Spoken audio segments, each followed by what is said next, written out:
Hey guys, welcome back to the garden. Welcome to my channel if you're new here. My name is Blanca. So today's video, it is Sunday and really windy here in Miami, Florida today. But wanted to walk around, show you some beautiful blooms, tell you what's going on in the garden, give you some updates. And yeah, we're gonna walk. So let's see, Martin was here last week. He went ahead and fertilized. So far, ever since Martin's been helping me out here in the garden, we've done 2 fertilizing treatments and 1 in between to just treat for thrips and pesticides and fungus and all that stuff. So garden's looking pretty good. Flowers are starting to bloom, and it's an exciting time here in the garden.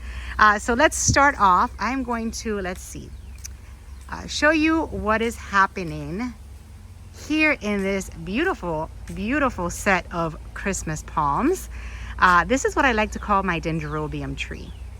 When I started attaching, it just so happened I attached a ton of Dendrobiums on here. I do have lots of Dendrobiums in the garden. They are attached on just almost all my Christmas palms, but I think this one is probably the most fluorescent. Look at it. It is just bursting. So here I have some Dendrobium nobilis, which are so beautiful. I mean, for you guys that are new, the Dendrobium nobilis, they're just such a beautiful show. I mean, everywhere. They're all in flower. They flower about, depending on the nobili, I get flowers all the time.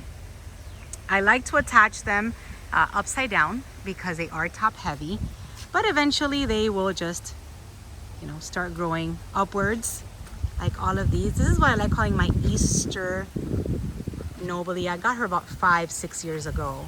Just such beautiful pastel colors, and she is of shorter canes. So, and I do not have a tag for her. I actually bought her with no ID, so, and a long time ago. So her canes are a little bit shorter compared to my Dendrobium Oriental Smile, which is on that palm. She is more of a compact nobili.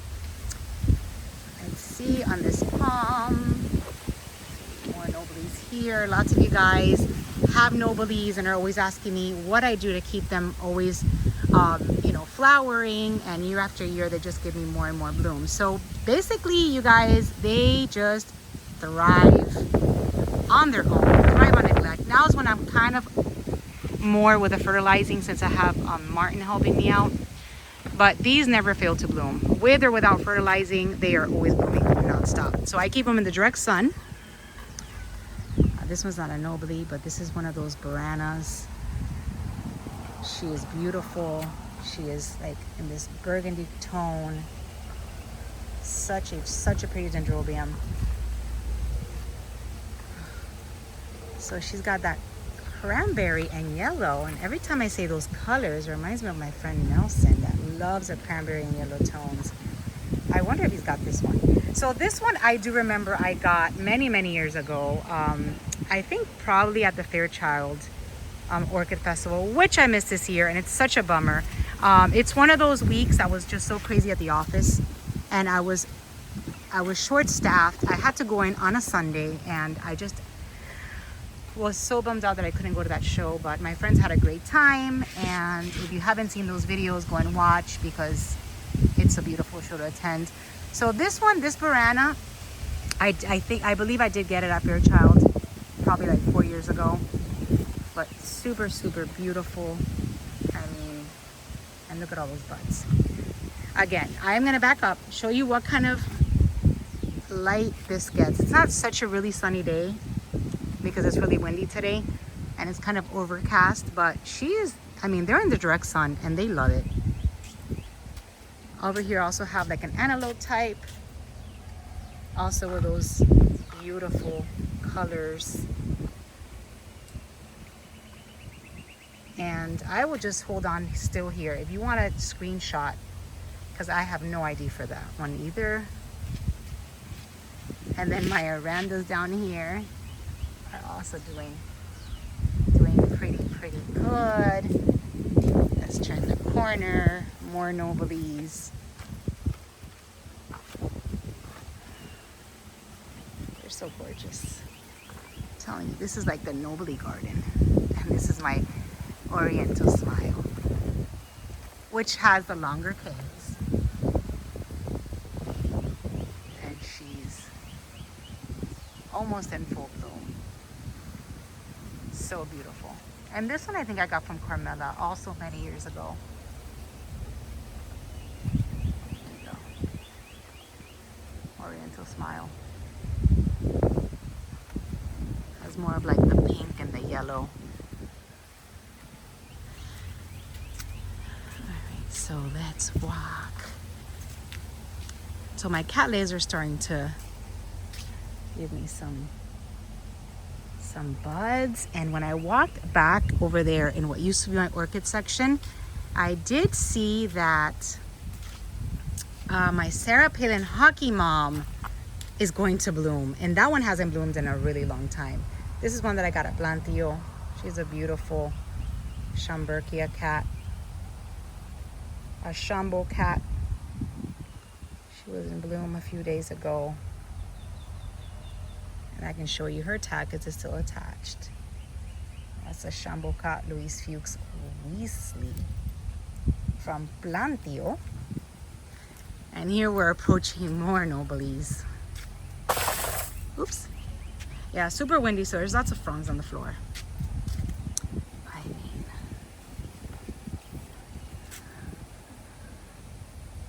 just blooms everywhere.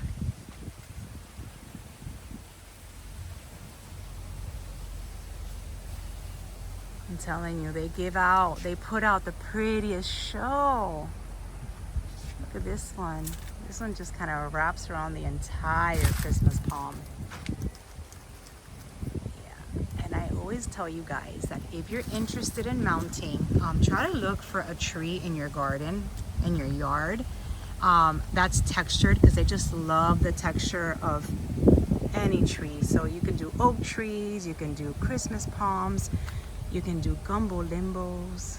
Oh, so pretty. I mean, look at that. Such a pretty show. I want to say this one is the Dendrobium nobile Love Memory Fizz. I could be wrong, but it looks like it because of the white and the purple. Now, with that, I'm just going to circle around and show you this bloom, but it's fading. So I ended up getting 3 flowers in total from that hair pig, from my green golf hair pig, which is really nice. That orchid is growing definitely. And just wanted to show you here some anosmums. Check on your anosmums, guys, because mine are all in bloom. So this is just a few of my anosmums in bloom. I have some others around. My gumbo limbo. All right, so I will talk about my little project that is happening. We are still in the process of finishing that up. Sometimes I need to just get all of these leaves from.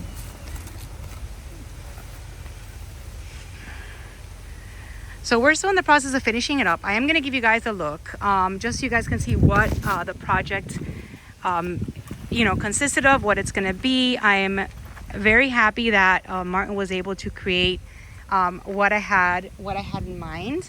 It's still not done. We're still waiting. He'll be back when he comes back to fertilize again, to just finish it up. And I'll show you guys that before the video's over. Just wanted to show you more Noblies. This is like a Nobly video because they are just in bloom everywhere. Now I have some pretty cats too to show you, but see, I keep some of them in pots. So that one's blooming there. We've got some phals over here in bud.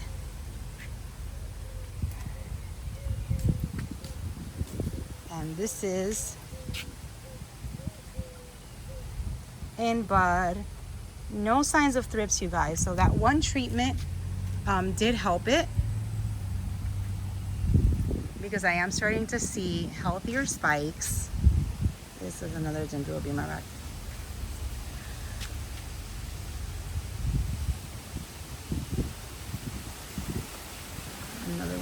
arachnus types. And then my Schomburgias. We got some really long flower spikes from my Schomburgias. And I have all over the garden. Full sun up there.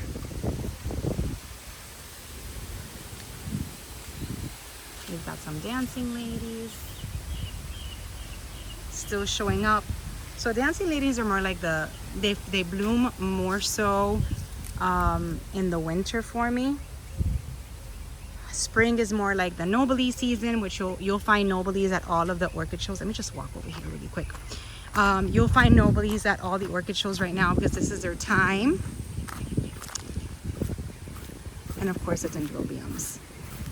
So look at my Sarah Palin hockey mom. I was so shocked to see it in bud.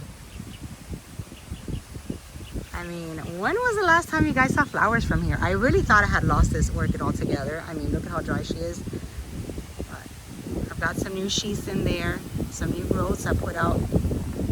These buds. And then this one, of course, got attacked from thrips. But here's a flower. I mean, it got thrips, so it's looking like that. It's going up there. And turning the corner right on this side. More Dendrobiums, nobiles. And then this beauty. So this is my Walkeriana Kenny. First time she's given me so many blooms. She is growing, she is crawling, which is what these Walkerianas do.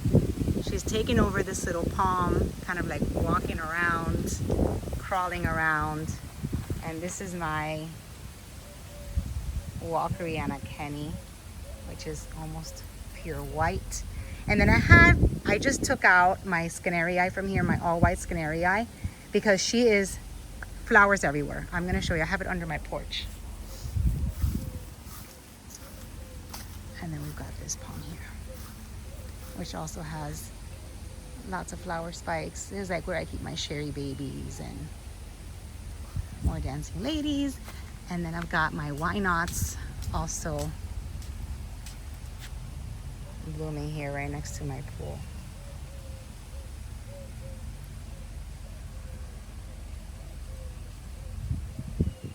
Super cute little flowers and lots of buds. So yeah, I can't complain. I've got lots of flowers in the garden.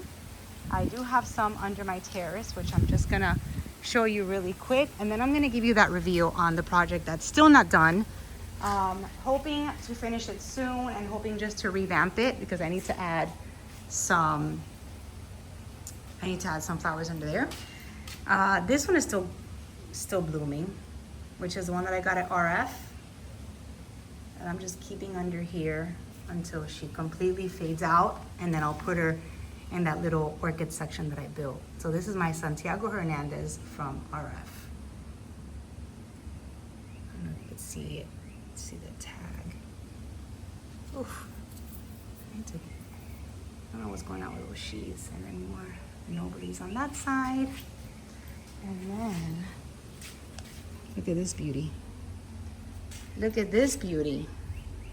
Skinerii all in white. So this one came from Waldor. And it's on a mount. I've had it probably 3 years already.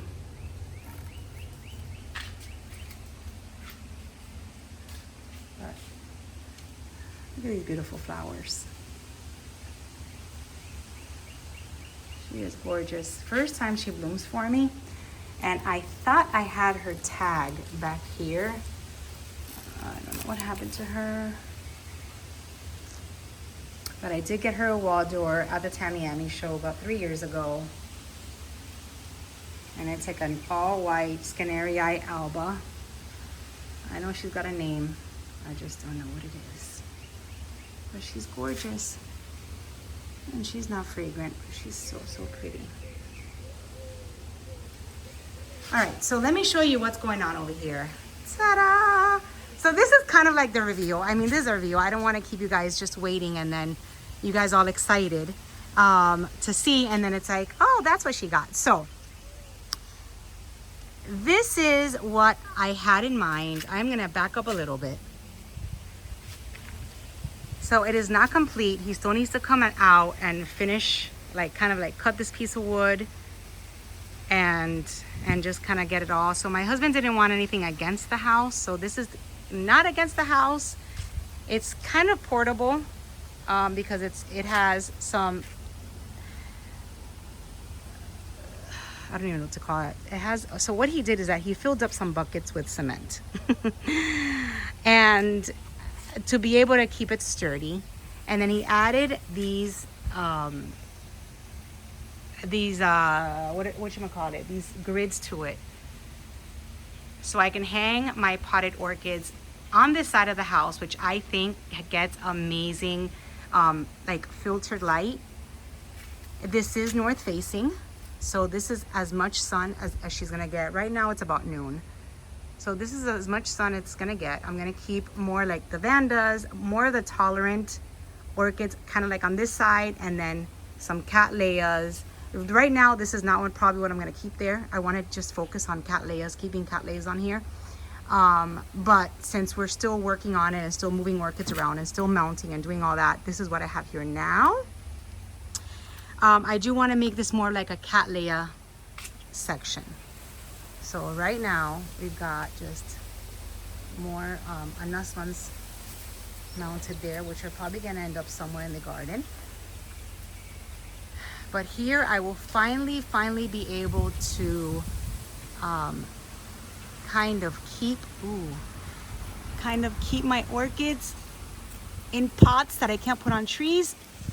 And sometimes I fall in love, sorry, I'm trying to take off an orchid from here. Sometimes I fall in love with Cattleyas that I can't put out in my, on my trees.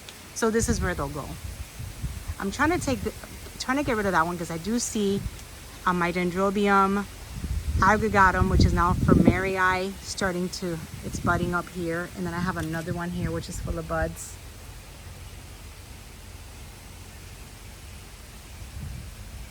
So yeah, this is what this section is intended for. So if you'd like to do something like this, it's kind of like portable, a little bit portable, because like I said, he just filled up these pails with cement. And what we're gonna do is we're gonna make kind of like a bench down here, cover that.